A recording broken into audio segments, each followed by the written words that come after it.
드디어 730 재보선이 바로 이 하루 앞으로 D-1일로 다가왔습니다. 현재 그 초기에 이 야당이 좀 우세하지 않겠나. 세월호 참사와 대통령의 그 인사 참사 이런 부분들 때문에 대통령 지지보다도 어쨌든 국정 수행에 그 이렇게 불만을 표시하는 부분들이 더 높아지고 하면서, 그리고 그 새누리당과 새정치민주연합이 한 자릿수로 접어들고, 그래서 상당히 야권의 우세를 갖다가 점쳤다가 야권이 그 막상 공천 과정에 들어와서 똥볼을 차게 됨에 따라서 오히려 야권의 실망한 부분들이 빠져나가 버림으로 인해서 양당의 지지율 격차도 한 자릿수로 가려고 했다가 다시 이렇게 그 두 자릿수로 가서 거의 16, 17%로 이렇게 벌어지는 이런 현상이 나왔을 거예요. 상당히 그 이렇게 수도권을 중심으로 해서 야권 실망 속에서 새누리당의 어떤 오히려 거의 압승 분위기, 호남을 제외하고는 거의 이 새누리당이 다 압승하는 이런 분위기까지 갔다가 막판에 그 동작을에서의 어떤 야권연대 후보 단일화를 이뤄내고, 이것이 수원 지역의 후보 단일화까지 견인하면서 수도권 판세에서 변화가 있으면서 전체 선거에 대한 이 변화가 지금 예측되고 있습니다. 우선 먼저 유일한 서울 지역구인 동작을에서는 금방 말씀드린 바로 야권연대 후보 단일화에 힘입어서 야권의 대선주자 문재인, 정동영, 천정배, 중진이, 박지원 의원까지 부분과 지역위원장이었던 허동준, 공천받았던 기동민 후보까지 총출동을 해서 지금 동작을을 누비고 있습니다. 그래서 이에 맞선 어떤 나경원 후보 같은 경우도 홀로 유세를 해오다가 이제 드디어 이 지도부가 가세해서 이렇게 이 명실공히 어떤 서울 지역의 어떤 이번 선거에서 가장 중요 포인트다. 그래서 지금 양당의 기세가 여야의 기세가 맞붙고 있습니다. 그래서 여기서는 새누리당도 그렇고 새정치민주연합도 2, 3% 이내의 초접전으로 지금 분류하고 있고요. 그래서 이것의 승리가 아마 전체 여야 간에 있어서 균형에 있어서 어느 쪽 손을 들게주는 결과가 되지 않을까, 이렇게 예측되고 있습니다. 수원이 세 군데요. 처음부터 수원의 삼각편인데 수원이 어떻게 이루어질 것이냐 부분에서 실제로는 수원 을과 정은 역대 선거에서 다 새정치민주연합 쪽 야당이 우세했던 지역입니다. 수원 병은 팔다리로서 현재 경기도지사인 남경필 지사가 계속 승리했던 지역이고요. 이 여당이 우세한 지역이죠. 토양으로 보자면은 1대2 여야가 해야 될 지역인데, 이 지역 역시 이 새정치민주연합에서 공천을 이 신인들로 이 을정의 내용에 따라서 실제로 그 지역에 이 연고가 있는 이 후보들이 상당히 강세를 했고, 그 수원정에는 또 임태희 실장이 이명박 대통령 비서실장, 그 전에 노동부 장관, 또 이 한나라당 정책위원장을 해서 많은 인지도를 가진 임태희 장관이 이 실장이 붙음에 따라서 초기에 상당히 새누리당이 앞서갔던 지역이죠. 수원병은 역시 새누리당 우세 지역이었고, 초기에 김용남 변호사라는 토착 변호사를 내세워가지고 상당히 앞서서 수원 세 군데, 본래는 1대2의 토양이나 3대 빵으로 어떤 새누리당이 앞선 지역이었고, 그래서 전체적인 이 성부에서 가지고 동작을까지 해서 이 네 군데가 전부 다 이 새누리당이 앞서고, 또 뒤에서 말할 이 김포라든지 평택까지 해서 수도권 6군데 지역이 다 새누리당이 앞서가는 거 아니냐, 이런 어떤 예측도 나왔던 건데, 현재 지금 수원을은 여전히 정미경 전 의원이 앞서고 있습니다. 그런데 이 정미경 의원이 유심히 봐야 될 게, 지난 2012년 19대 총선에서 공천을 못 받아도 무소속 나왔을 때도 24%나 받았어요. 이게 이 탈당하고 무소속 후보가 24% 받는 것은 상당히 10% 이상의 더 받았다. 이렇게 볼 수 있죠. 이게 어떤 면에서 상당히 경쟁력을 갖고 있다. 그 지역에.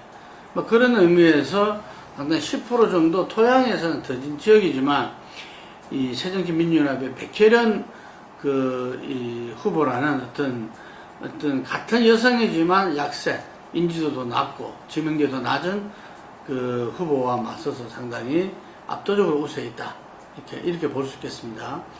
예, 막판 추격전은 굉장히 더 세지만 결과적으로는 좀 역부족 아닐까 보여지고요. 수원정은 임태희 실장이 상당히 앞서섰죠. 왜냐하면 박공훈 후보가 실제로 지역 연고도 없고, 그 다음에 정치도 초보고, 대변인으로서 맹활약 했지만, 그런데 이 부분에서는 정의당의 천호선 대표가 한 7% 내외를 받았었는데, 이것이 동작 어뢰였던 야권연대 단일화가 여기까지 영향을 같이 미쳐서 천호선 후보가 사퇴를 하고 박강원 후보 지지를 하면서 수원정의 어떤 분위기도 이제 초접전으로 나아가고 많은 부분들이 결국은 박강원 후보가 토양이 10% 정도 이상 앞선 지역의 특성상 좀 승리할 가능성이 높지 않겠나 이렇게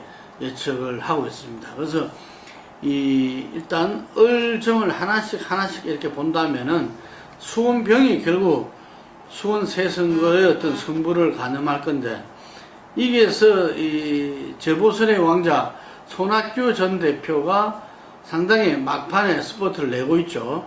이게 좀 전인 수원정에 새정치민주연합은 천막당사를 설치하고 수원 전체를 갖다가 지금 매일같이 지도부가 뛰고 있는데, 손학규 전 대표는 역시 경남지사, 손지사는 별칭처럼 이게서 점차적으로 이렇게 정치 철새 이미지를 극복하면서 이게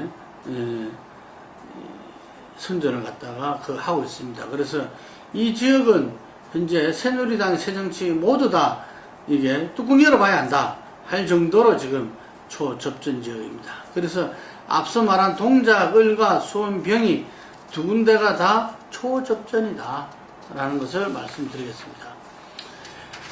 김포는 유종복 지금 인천시장이 3선을 했던 지역이고, 지역 특성상 여당이 굉장히 우세한 지역이고, 40% 이하의 투표율 때 여당이 한 번도 진 적이 없는 지역에서 어떤 지역 연고를 가진 토착인 홍철호 후보가 나섰고요. 이게 김두관 전 경남지사가 맞붙고 있지만, 아무래도 이 지역의 처음이고, 그리고 토양이 이미 여당 토양이 이렇게 우세한 지역에서 김두관 지사가 이제 막 알아나가는 가운데서 상당히 좀 이렇게 마지막 승부를 뒤집기 좀 힘들지 않겠나 이런 예측들이 많은데, 하여튼 열심히 추격전을 벌이고 있는 지역이고, 평택은 정장선 후보가 3선을 과거에 국회의원 3선을 했던 지역인데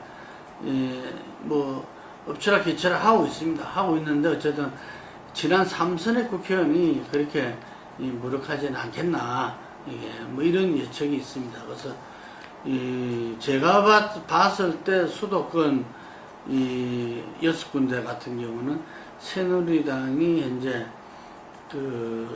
3군데에서 우세, 그리고 새정치민주연합이 2군데에서 우세, 새정치 3군데, 민주당 새정치가 2군데, 민주연합이 2군데, 그 다음에 2군데가 초접전이라 할 수 있겠죠. 동작을과 수원병이. 그래서 2대2대2. 나중에 보면 나오겠지만, 수도권의 이 2대2대2가 아마 전체적인 선거전에 그걸 말해준다. 이렇게 볼 수 있겠습니다.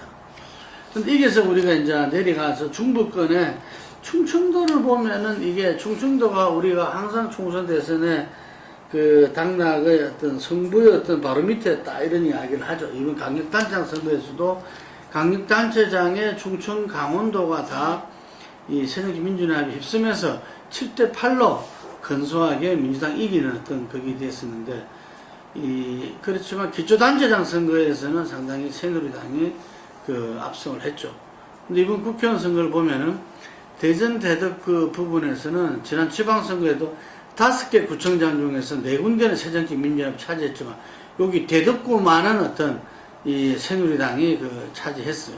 그리고 이 정용기 후보가 구청장 출신인데 이 구청장으로서 자기가 2번이나 맞섰던 박영선 구청장 후보랑 이 리턴 매치인데 아마 여기에서도 현재 정용기 후보가 전 구청장이 그 우세하다 이런 이야기들이 많습니다.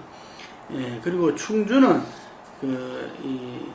역시 이종배 후보와 그 한창희 그 전 충주시장과의 또 한판 대결인데 이게서도 현재 새누리당이 좀 우세하지 않나 이런 이야기들이 많고 서산 태안도 지금 이제 여러 가지 이야기들이 많죠. 그런데 어쨌든 간에 전체적으로 봤을 때 김재식 새누리당 후보가 우세하지 않나. 마지막 변수는 박태근 전 충남지사죠. 박태근 충남지사 무소속으로 나왔는데 여권표를 얼만큼 잠식할 것이냐, 표 분산을 해낼 것이냐 이런 부분인데 아마 예측으로는 그 50대 35, 15 정도 내외 플러스 마이너스 정도가 되지 않겠냐 하는 관측이 많습니다. 예. 그 다음에 그래서 충청도 3군데는 다 현재 새누리당이 좀 이렇게 우세의 경향이 있다 이렇게 보여지고요.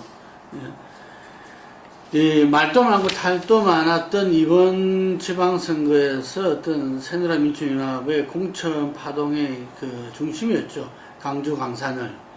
그리고 그 이후에 권현희 후보의 남편의 재산 신고가 불법이냐 뭐 여러 가지 이야기가 나왔는데 선관위가 최종적으로 신고할 의무 없다. 그 부분은 판결을 내줬고 그래서 아마 어쨌든 승부의 결과는 새정치민주연합의 권현희가 뭐 이렇게 유력하다 이렇게 보고요.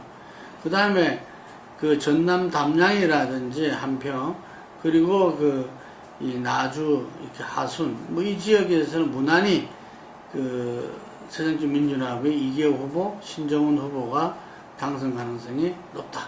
프로테지가 어느 정도 되느냐 이게 문제인데 하여튼 전남 선거에서 이번에 그 강주 전남에서 4군데 중에서 이렇게 한 군데 순천 곡성 임금님의 예를 들면 대통령의 남자냐 예를 들면은 전 대통령의 남자냐 이게 박근혜 이 대통령의 부동의 대변인이었던 이정인 후보와 노무현 대통령의 비서관이었던 서가번 후보 간의 한판 승부가 벌어지고 있습니다.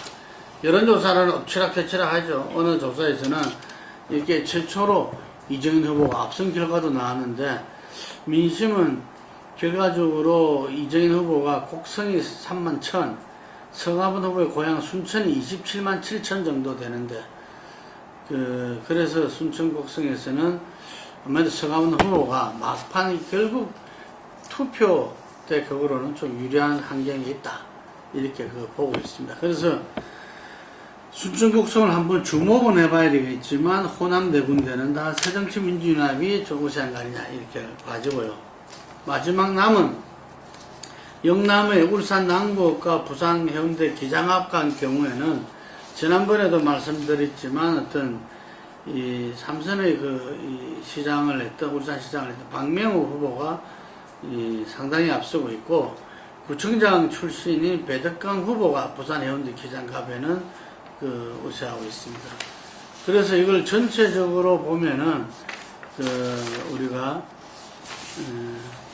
지금 7대 새정치 우세 6, 민주당 새정치 민주당 우세 6 경합둘로 볼 수 있겠습니다. 네. 우리가 애초에 맨 처음에 봤을 때 얼마로 봤죠? 7대1. 어? 처음은 7대 7로 봤고, 그 다음이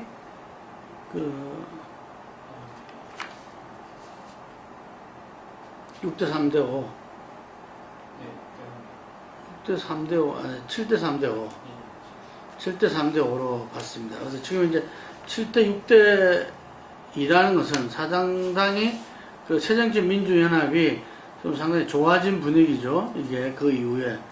그래서 나머지 경합 두 군데, 즉 동작, 을과 수원, 병, 이 두 군데의 여하에 따라서 이 승부가 나지 않냐. 이 두 군데가 모두 새정치민주연합과 정의당, 야권으로 가면은 야권이 7대8로 아주 이것도 뭐 근소한 차이죠. 이게 거의 비길 수도 있는데 이 수도권에서 4대2로 어쨌든 압승을 한다는 이야기입니다. 예.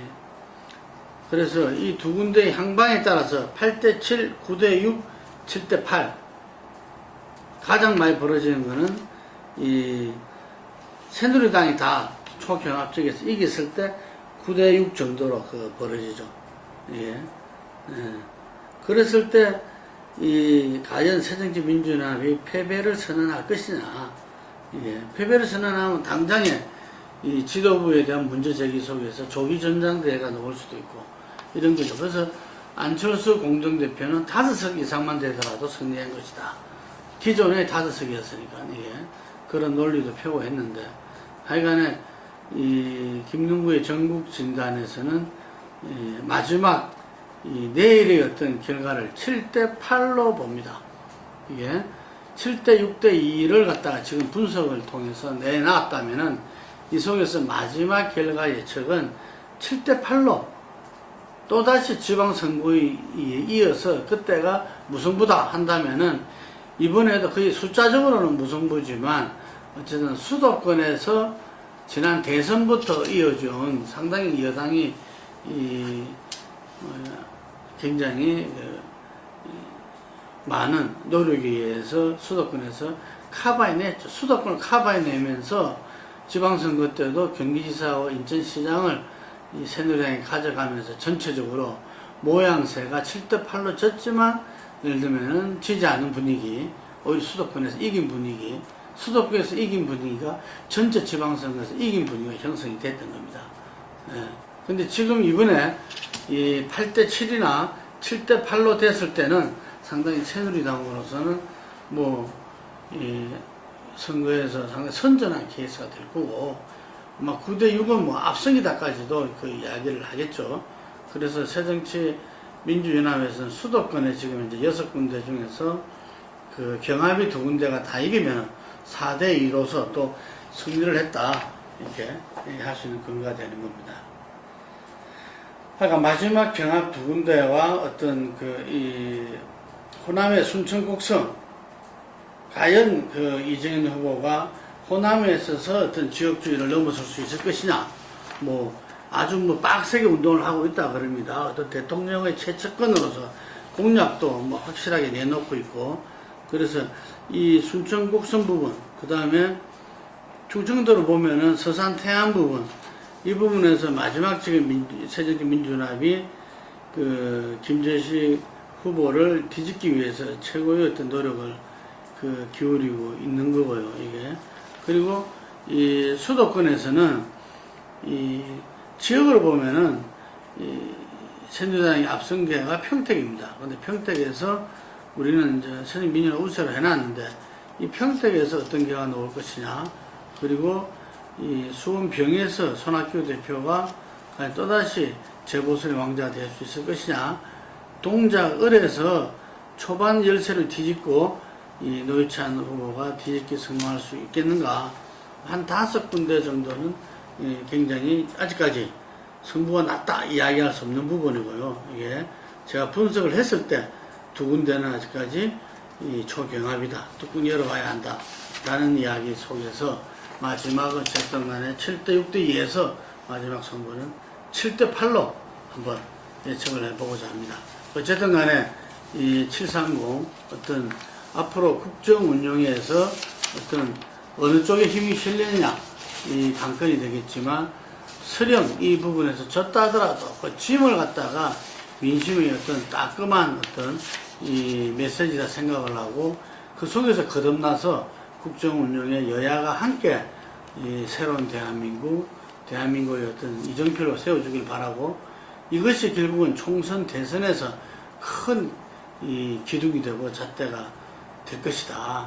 특히 야당 같은 경우는 새정치민주연합이 동작을에서 흔쾌히 어떤 그 부분을 이렇게 양보함에 따라서 예를 들면 새로운 야권연대의 분위기도 성숙되는 거 아닌가 이런 예측도 해봅니다. 오늘 여기까지 하겠습니다.